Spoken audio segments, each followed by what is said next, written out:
చిరంజీవిపై ఆయన ప్రత్యర్థులు మాటల తోటాలు పేల్చడానికి మెగా ఫ్యామిలీలో చోటు చేసుకున్న పరిణామాలే కారణమన్న భావన అభిమానుల్లో కనిపిస్తోంది. మెగా ఫ్యామిలీలో ఉన్న విభేదాల వల్ల ఎదుటివారికి అలుసైపోతున్నామన్న ఫ్యాన్స్ ఫీల్ అవుతున్నారు. ఎప్పటికైనా మెగా కుటుంబం ఒకటేనని బలంగా భావిస్తున్న ఫ్యాన్స్ ఆ అన్నదమ్ములను కలిసి చూడాలని ఊళ్ళూరుతున్నారు. అంతేకాదు తమ అభిమాన నటులను ఏమైనా అంటే ఊరుకోమని అంటున్నారు. మెగా ఫ్యామిలీలోని డిస్టర్బెన్స్ ను ఆసరాగా తీసుకుని చిరంజీవిపై కొందరు సెటైర్లు వేయటం ఫ్యాన్స్ కు ఏమాత్రం రుచించటం లేదు. తమ అభిమాన హీరోను చులకన చేయటంపై వాళ్లంతా రగిలిపోతున్నారు. విమర్శించే అర్హత లేనివారు సైతం కామెంట్స్ చేయటంతో అభిమానుల రక్తం ఉడిగిపోతోంది. కుటుంబ సభ్యుల మధ్య ఏర్పడిన చిన్నపాటి పొరపచ్చాల వల్ల ఎదుటివారి దగ్గర చులకనైపోతున్నామనే బాధ ఫ్యాన్స్ ను వెంటాడు. మొన్న సన్నాఫ్ సత్యమూర్తి ఆడియో ఫంక్షన్ లో దాసరి గారు చిరంజీవి గారు ప్రస్తావన తీసుకురావడం మా అభిమానులందరూ మనసుని కలిసి వేసిందండి.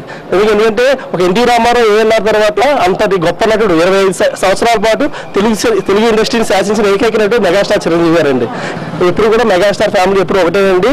నిజంగా వాళ్ళ ఫ్యామిలీ అందరూ ఒపీనియన్ ఎలా ఉంటుందంటే ఆయన ఎంతో కష్టపడితే కానీ ఈ రోజు ఆ కుటుంబం అంతా ఆ స్థాయిలో లేదని ఆ విషయం అందరికీ తెలిసింది. చిరంజీవి గారిని అభిమానించే అభిమానం ఎవరైనా ఉంటే ఫస్ట్ కళ్యాణ్ గారే అండి. మెగా బ్రదర్స్ మధ్య ఏర్పడిన గ్యాప్ కొంతకాలంగా పెద్దదయ్యింది. 2009 ఎన్నికల సమయంలో చిరంజీవి రాజకీయాల్లోకి వచ్చి ప్రజారాజ్యం స్థాపించారు. యువరాజ్యం బాధ్యతలను పవన్ కళ్యాణ్ చేపట్టారు. అయితే ఎన్నికల సమయంలో కొన్ని ఆరోపణలు రావడం, ఫలితాల్లో ప్రజారాజ్యం విఫలమయ్యాక పవన్ పార్టీకి దూరమయ్యారు. పీఆర్పీని కాంగ్రెస్ లో విలీనం చేయడంతో ఈ గ్యాప్ మరింత పెరిగింది. దీంతో పవన్ జనసేన పేరుతో కొత్త రాజకీయ పార్టీ స్థాపించి గత ఎన్నికల్లో సత్తా చాటాడు. రాజకీయాల విషయంలో మొదలైన భేదాభిప్రాయాలు మెగా ఫ్యామిలీ సినిమాల్లోనూ కనిపించింది. ఆడియో ఫంక్షన్స్ కు ఒకరు హాజరైతే మరొకరు దూరంగా ఉండటం అభిమానులను నిరాశపరిచింది. ఇదే చిరంజీవి ప్రత్యర్థులకు అవకాశంగా మారింది. మెగా ఫ్యామిలీ గురించి మాట్లాడుతుంటే అభిమానులుగా నాకు చాలా బాధగా ఉంది. ఎందుకంటే మేము పుట్టుకతోనే చిరంజీవి అభిమానులుగా పుట్టాం. ఈ రోజు ఒక ఆడియో ఫంక్షన్ లో పదం అంటే ఒక మాట, పదం లేనప్పుడు ఒక మాట మాట్లాడే వ్యక్తి ఇలా చిరంజీవి గారి కోసం మాట్లాడకుండా ఉండడం చాలా బాధాకరమైన విషయం. ఈ రోజున అతను చిరంజీవి గారి కనుక లేకపోతే మెగా ఫ్యామిలీ కూడా లేదు. వాళ్ళు ముగ్గురు కూడా కలిసి ఒకే వేదిక మీద ఇచ్చి అందరూ ఒకటే అని చెప్పాలని మా అభిమానులుగా మేము కోరుకుంటున్నాం.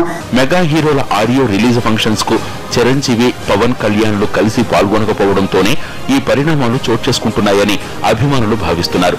అందుకే చిరంజీవి అభిమానులు ఈ విషయాన్ని సీరియస్ గా తీసుకుంటున్నారు. దాసరి చేసిన వ్యాఖ్యలు మెగా అభిమానులు పెద్ద చర్చగా దారితీశాయి. నాగబాబుతో జరిగిన సమావేశంలో దీనిపై చర్చించిన అభిమానులు ఇలా మాట్లాడే వాళ్లకు తగిన రీతిలో సమాధానం ఇవ్వాలని నిర్ణయించారు.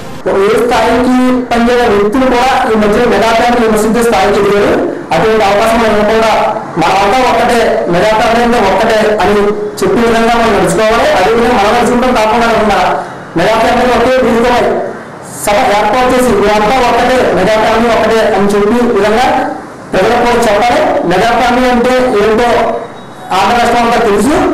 అటువంటి ఫ్యామిలీ ఏ స్థాయికి సంబంధించిన వ్యక్తి విమర్శించడం చాలా దౌర్భాగ్యం. అంతేకాదు ప్రత్యర్థులకు అవకాశం ఇవ్వొద్దనే ఆలోచనకొచ్చారు మెగా ఫ్యామిలీ అభిమానులు. అభిమాన సంఘాలు వేర్వేరుగా ఉండటం వల్ల నష్టం జరుగుతుందని అంతా ఒకే వేదిక మీదకు రావాలనే నిర్ణయానికి వచ్చారు. ఇక అంతా మెగా ఫ్యాన్స్ అనే బ్యానర్ పైనే పనిచేస్తామని డిసైడ్ అయ్యారు. ఎవరైనా మెగా ఫ్యామిలీ పైన ఆరోపణలు చేస్తే అదే స్థాయిలో తిప్పికొట్టాలని కూడా అభిమానులు భావిస్తున్నారు. రాజకీయంగా, సినిమా పరంగా ఎవరైనా అకారణంగా తమ హీరోలపై ఆరోపణలు చేస్తే ఊరుకోబోమని హెచ్చరిస్తున్నారు మెగా ఫ్యాన్స్ అసోసియేషన్ నేతలు.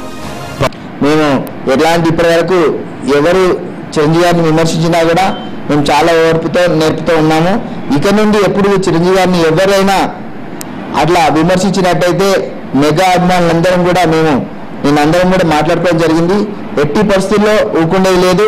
ఎందుకంటే ఆయన ఈ రోజు వరకు కూడా ఒక వ్యక్తిని కూడా వ్యక్తిగతంగా ఆయన ఎవరిని విమర్శించాడు. ఆయన విమర్శించినప్పుడు ఆయనను మీరు ఎందుకు విమర్శించాలి? పవన్ చిరును రాజకీయ పరంగా విభేదించినా అది ఆయన వ్యక్తిగతం అంటున్నారు.